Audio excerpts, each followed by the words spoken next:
Hello students. So we are doing chapter packing and the name of the narrator is Jerome K. Jerome. So we have read that packing by Jerome K. Jerome was over now. In the meanwhile, both of the friends George and Harris were sitting and observing him. And now it was the time of narrator Jerome to sit leisurely and watch George and Horse doing packing, who have started making mess with the packing. And in the very beginning, they broke a cup. Then Harris put the strawberry jam on the top of a tomato. Okay, and squashed it. Tomato was completely crushed, and now Jerome narrator was sat on the edge of the table and started watching the things. Now George and Harris, they were packing the hampers for food articles. Now it was their turn to pack the hamper. Okay, hamper means a basket for carrying food. Okay, so when the narrator sat on the edge of the table and watched them, it irritated them more than anything I could have said. तो बोलने से भी ज़्यादा उसके बैठने से उनको irritation हुई कि ये कैसे बैठ गया है और हमें ये देख रहा है और उनको फन बना रहा है. I felt that. ओके, उसको ऐसा लगा कि वो बहुत इरिटेट हुए मेरे इस जेस्चर से. It made them nervous and excited and they stepped on things. तो मेरे ऐसे देखने से, मेरा ऐसा करने से वो नर्वस और एक्साइटेड हो गए और वो चीज़ों पे पैर रखने लगे. And put things behind them and then could not find them when they wanted them. तो चीज़ों को अपने पीछे ही रख लेते थे और जब चाहिए होती थी तो उनको वो चीज़ नहीं मिलती थी. And they pack the pies at the bottom and put heavy things on the top. Price बहुत सॉफ्ट होती हैं, ये बेकरी आइटम होती है, तो उनको नीचे, सॉफ्ट चीज़ों को नीचे और हैवी थिंग्स को ऊपर रखी जा रहे थे. And smashed the price in it. तो पाइस भी ऐसे ही क्रश हो गए नीचे. सो दे अपसेट सॉल्ट ओवर एवरीथिंग. और क्या किया, सॉल्ट गिरा दिया सब चीज़ों के ऊपर. And as for the butter, तो बटर का तो पूछो नहीं उन्होंने क्या क्या किया. I never saw two man do more with 1 and 2 pence worth of butter in my whole life. तो ये हमने पहले भी पढ़ा था पिछले पेज में कि जॉर्ज ने बटर के ऊपर पैर रख दिया था. ठीक है, अब ये बटर के बारे में बता रहा है नरेटर कि बटर का क्या किया कि मैंने कभी नहीं देखा था कि दो आदमियों ने एक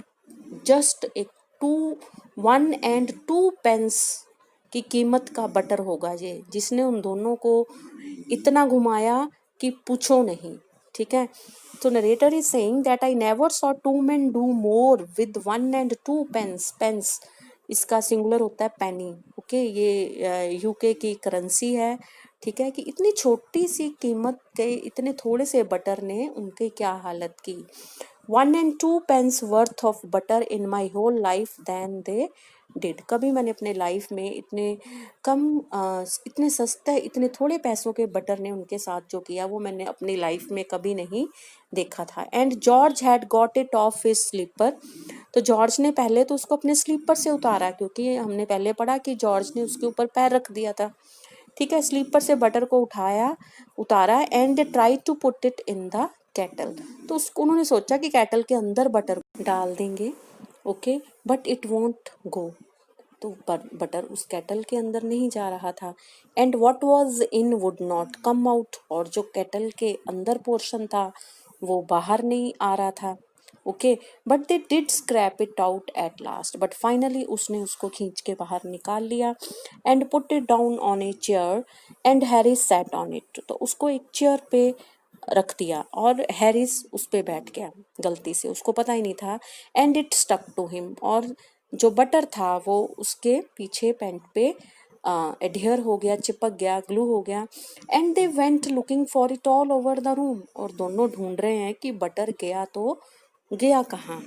सो both of them started looking for butter. I will take my oath I put it down on that chair, said George, staring at the empty seat. तो जॉर्ज बोल रहा है कि I will take my oath, oath means to swear, कसम खाना, कि मैं अपनी कसम खा के बोलता हूँ कि मैंने इसको चेयर पे वहाँ रखा है। And he steering at the empty seat, तो वो एम्प्टी सीट की तरफ चेयर की देख रहा था कि मैंने खुद यहाँ रखा है। I saw you do it my self not a minute ago, said Harris, Harris भी बोलता है कि मैंने खुद देखा तुम्हें यहाँ चेयर पे रखते हुए, तो गया कहाँ पे butter. Then they started round the room again looking for it, तो दोनों रूम में घूमने लगे, बटर को ढूंढने लगे। And then they met again in the centre, घूम के इधर उधर देख के फिर दोनों सेंटर में आ जाते थे। And stared at one another, और एक दूसरे को देखते थे। Most extraordinary thing I ever heard of, said George, कि ये तो बड़ी हैरानी की बात है, ठीक है, कि गया तो गया कहाँ बटर, अभी तो हमारे हाथ में था। So mysterious, said Harris, really it is full of mystery. What is the meaning of mystery? Something that is not understandable. Okay, so then George got round at the back of the Harris and saw it. तो ऐसे घूमते घूमते ढूंढते ढूंढते George दो back Harris की back की तरफ आता है, तो वो देखता है कि जो बटर था वो हैरिस के पीछे चिपका हुआ है। Why here it is all the time, he exclaimed indignantly, तो वो गुस्से में बोला, अरे ये तो यहाँ पे था और हम इसको पूरे रूम में बटर को ढूंढ रहे हैं। Where, cried Harris spinning around, तो हैरिस एकदम चक्कर लेता है, गोल घूम के देखता है कि कहाँ था। Stand still can't you, road George, George गुस्से से जोर से बोला कि खड़े रहो चुपचाप, क्या तुम 1 मिनट के लिए खड़े नहीं हो सकते। फ्लाइंग आफ्टर हिम, और उसके पीछे दौड़ता है और उसको रोकता है कि रुको तो सही, खड़े हो, वो रुकेगा, खड़े होगा तभी वो उसको बटर जो उसकी पैंट के पीछे चिपका हुआ है उसको वो उतारेगा। And finally they got it off, और इस तरह उनको वो बटर मिल गया। And packed it in the teapot. And now Montmorency, the dog of narrator, he was in it all, of course. Okay, अब जो Montmorency था वो भी वहीं पे था, ठीक है, ऑफ कोर्स, क्योंकि वो कहीं अलग नहीं बैठेगा। Montmorency's ambition in life is to get in the way and be sworn at.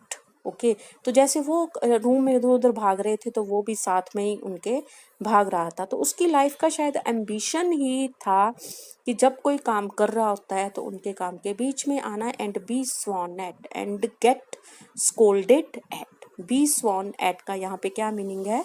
To get scolded, जब तक उसको डांट नहीं पड़ती तब तक वो नहीं बैठता था। If he can squirm in anywhere where he particularly is not wanted and be a perfect nuisance and make people mad and have things thrown at his head, then he feels his day has not been wasted. Okay, if he can squirm in anywhere where he particularly is not wanted. Okay, उसका क्या मकसद होता था कि कहीं भी enter करना जहाँ पे उसकी ज़रूरत नहीं है। स्क्वेरम मीनिंग यहाँ पे टू एंटर। ओके, तो जहाँ उसको मना किया गया वहाँ तो उसने ज़रूर आना। And be a perfect nuisance, और वहाँ पे जाके दूसरों को एनॉय करना, दूसरों को परेशान करना, दूसरों को इनकन्वीनियंस कॉज करना। एंड मेक पीपल मैड, उन्हें गुस्सा दिलाना। And have things thrown at his head, और दूसरे लोग गुस्से से उस पे चीज़ें मारेंगे उस पे हेड पे। Then he feels his day has not been wasted, तभी उसको अच्छा लगता था कि उसका दिन आज का सफल हो गया, कि उसने जहाँ पे मना किया गया था वहाँ पे गया, लोगों को गुस्सा चढ़ाया, लोगों को परेशान किया, और फिर उसको डांट पड़ी, उसको कुछ मारा उसके हेड पे, तब उसको लगता था कि आज का दिन मेरा वेस्ट